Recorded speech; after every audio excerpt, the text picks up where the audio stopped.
Make sure you guys hit the subscribe button if you guys are enjoying the content that we're throwing up. And make sure you guys hit the like button if you enjoy the video. And yeah, let's begin. What's going on, guys? This is Rob, and we are covering the Beta Ray Bill tie-in for the King in Black. It's kind of a tie-in, but kind of not. Marvel's actually launching a Beta Ray Bill miniseries. It's going to be like a 5-issue limited series. Now, here's the thing to understand going into this. This is what we call a proving ground story. For those of you guys who have, that's not really a technical name, but for those of you guys who are new to comics, whenever Marvel and DC bring in somebody, usually somebody who does indie comics, they give them like a proving ground story, right? So in DC Comics, Daniel Warren Johnson wrote Wonder Woman, Dead Earth. And he actually drew it too. And then in Marvel, he's doing this with Beta Ray Bill. Now, they do this because they just want to see if a writer is basically capable of drawing and writing, or possibly just writing, or possibly just drawing a particular comic that is not a huge landmark comic, right? So you wouldn't really see Marvel give a proving ground comic like the Fantastic Four to someone like Daniel Warren Johnson, right? And if they did, it would be an out of continuity story that if it was poorly received due to the writing and the art or whatever, Marvel could just kind of throw it away, right? Now, having said that, I'm not the biggest fan of Daniel Warren Johnson's art. His writing's fantastic. His writing is amazing, but the art's a little too wonky for me, right? A little too off for me. But having said that, so the cool thing about this is Daniel Warren Johnson kind of touches back on the origin of Beta Ray Bill just a smidge. Now, just from what we see over the course of this comic, most likely he'll be doing it intermittently over the course of the whole comic itself. I mean, if you want to know like the full-on origin of Beta Ray Bill, I mean, I guess we could do that. I don't remember if we have a Beta Ray Bill explained video. Like, I don't know if we ever explained Beta Ray Bill, right? If we didn't, then we definitely need to. But the long and short of this is that Beta Ray Bill's planet was basically destroyed by Surtur. And so that's why when this comic opens up, you have one of the Corbinites using a giant telescope basically and asking, what do you see? And what's coming? And they say fire, right? So basically Surtur's on his way to wipe out Beta Ray Bill's world. Now, having said that, one of the things that happens here is you basically have the Corbinites that are, at least the science division as they're kind of established, or the police force more or less, essentially the government, visiting a woman and then telling her her child has been chosen. Right now, the reason why this matters, for those of you guys who are unfamiliar with Beta Ray Bill, the reason why this matters is because what you had was Beta Ray Bill being selected to essentially undergo a process that turned him into a cyborg. And so he was effectively established as the protector of the Corbinite race when they fled their planet and then took off into space trying to find a new place to live. Now, in the original introduction that we were given by Walt Simonson, and then later on in some other appearances that we saw in Marvel Comics, that's when he came into contact with Thor, right? That he, the spaceship Scuttlebutt, which he uses to, as well, at least that was the vessel that was being used to kind of pilot his race and so on. When it came across Earth, Nick Fury realized there was a vessel there, contacted Thor, asked him to go visit. Him and Beta Ray Bill got into a fight. Bill lifted the hammer, Mjolnir, and then, of course, that led to Odin basically giving him Stormbreaker. So that's how all that stuff kind of unfolds. A quick, super simple synopsis of Beta Ray Bill. The important thing here is that Beta Ray Bill's Stormbreaker has been broken, right? It was broken by Thor during the first story arc by Donny Cates, when you had like the Black Winter and all that kind of stuff. Now, this is an important thing to understand here when it comes to Bill. And this is why Daniel Warren Johnson's handling of this character is so cool, is because it almost deals with a kind of PTSD for Beta Ray Bill. An important thing to grasp here is that Stormbreaker was part and parcel to Bill. Being able to lift Mjolnir, the hammer of Thor, while Bill didn't realize the significance of it when he immediately did it, that once he was basically, at least once he spoke with Odin, and Odin kind of told him the enchantment of Mjolnir and the nature of it, it really kind of established the idea that Beta Ray Bill really is just one of the greatest warriors throughout the entirety of the universe. Over the course of the various stories that we've seen him involved in Marvel Comics, that belief and that identity that Bill developed for himself became even more and more significant, right? To the point that like him and Thor were effectively blood brothers. So what we're dealing with here is we're dealing with the idea that one, Beta Ray Bill's hammer is gone, right? Stormbreaker's gone. And then two, it was destroyed by his closest friend. And so there's a lot of feelings of betrayal and even probably depression that's kind of feeding into Beta Ray Bill in the aftermath of this. The other part of this though is that a romance has kind of been brooding, or kind of been growing between Sif and Beta Ray Bill, which good for you, Bill. Sif's pretty hot.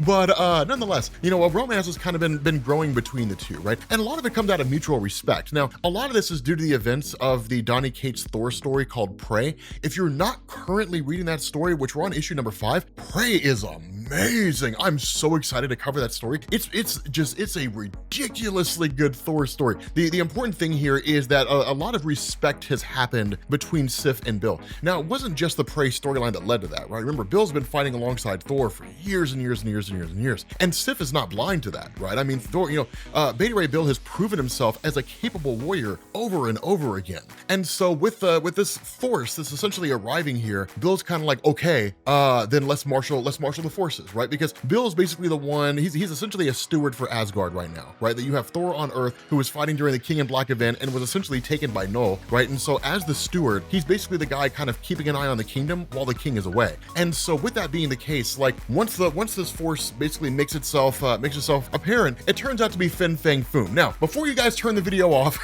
because I know some people are going to be like, man. Okay, Fang Foom is one of these guys, right? I don't really know why Daniel Warren Johnson chose Fang Foom, but he's basically a throwaway character. He used to be awesome back in the day. Like back in the day when he first showed up, he was awesome, right? It's just Marvel has just kind of reduced him down to the villain of the week kind of thing, right? He shows up, fights somebody, and then leaves. And he's kind of a villain / anti-hero depending on the story. He's never really been a good guy. Like he's never really been a hero. But the reality is that he was taken by Knull and just kind of brought here, and then all hell's breaking loose. Now the reality of this is the fight's pretty straightforward, right? There's not a whole lot going on here. He calls on the help of Scuttlebutt, using its weapons on board the ship to attack Fang Foom to kind of bolster the forces of the Asgardians, and Fang Foom kind of gets the upper hand on all of them, right? And some stuff happens, so people fight, and it's not the greatest thing ever. That's kind of the nature of Fang Foom when you see him fight. What's important is what comes after this. And so ultimately, where Fang Foom's able to kind of overtake these guys and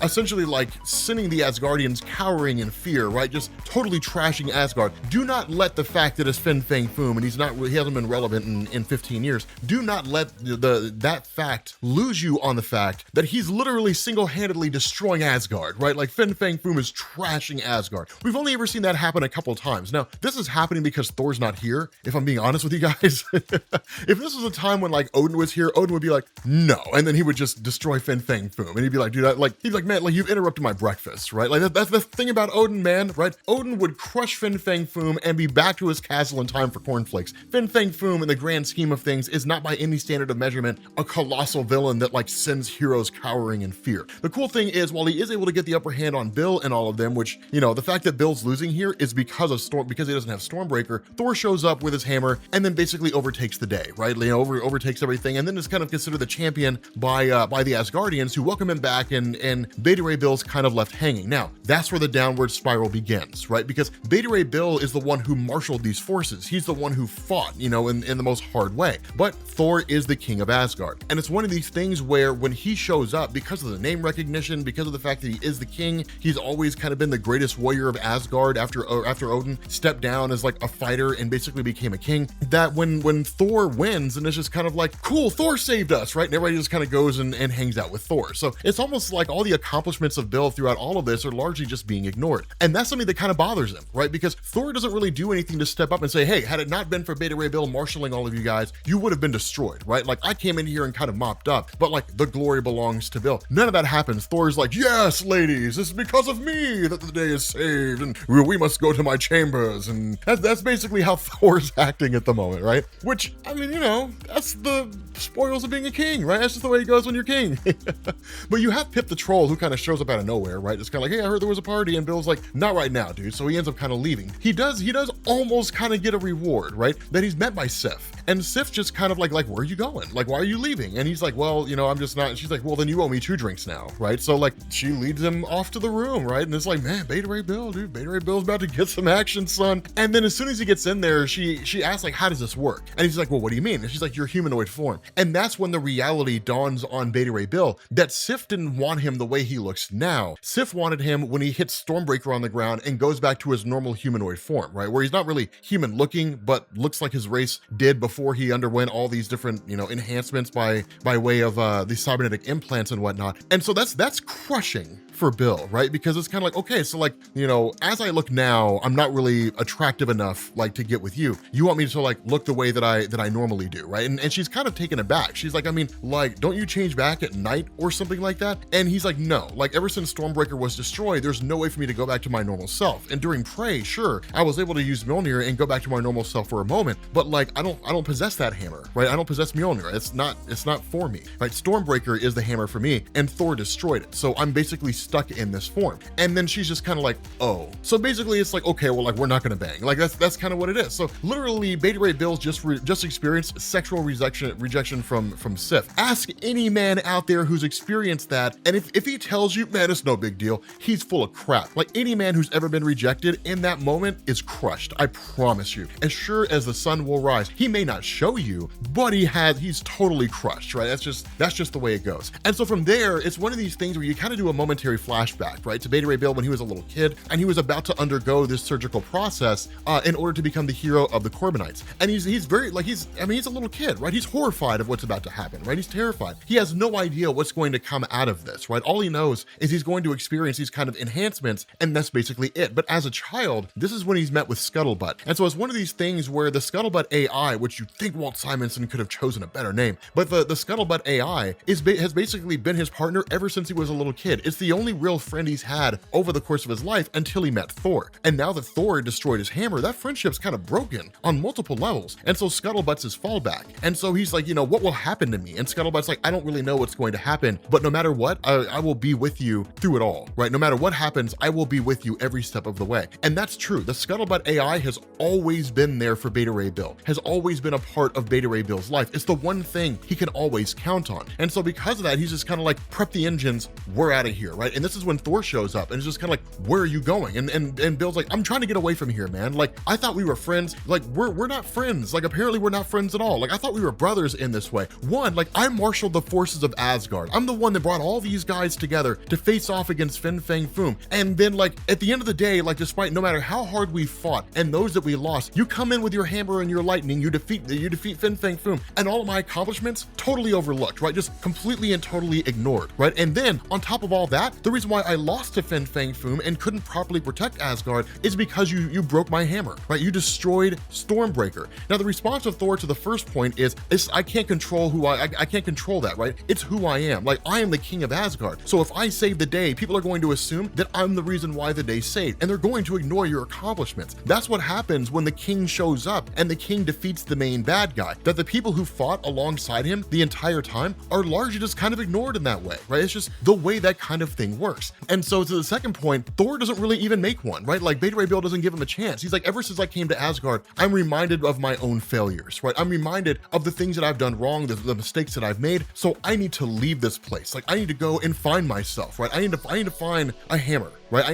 need to find Odin, and I need him to make me a new hammer. Now, as far as we're aware, Odin's gone, right? So like, I don't know if Odin really does exist out there. Who knows? Maybe we'll find out over the course of this. And this might be one of those stories where Marvel uses it as a way to bring Odin back, right? But whatever the case is, he's like, I need to have a new hammer forged for me, right? Something like Stormbreaker. Not exactly, but something similar. Because he wants to kind of go back to being normal, right? He wants to go back to being the person that he knew that he used to be, right? And that's one of the most important things to take away from all this, is that Beta Ray Bill looks at himself and is just kind of like, I'm an ugly person, like I'm an ugly thing, right? He's disgusted with the person that he sees, because everything that makes him who he is and that he uses to define himself is basically gone, right? Having success in his campaigns and saving Asgard, completely overlooked because Thor saved the day. The hammer Stormbreaker, right? His identity is tied into that hammer, is gone. He's experiencing an existential crisis. He doesn't know who he is, where he's going, or what he's about. And the current, I guess, basis behind the story is to go figure that out. So with that being said, guys, we're gonna bring this video to an end. If you are new here to Comics Explained, make sure you guys hit the sub button to become part of the Rob Corps. If you guys enjoyed this video, make sure you drop a like,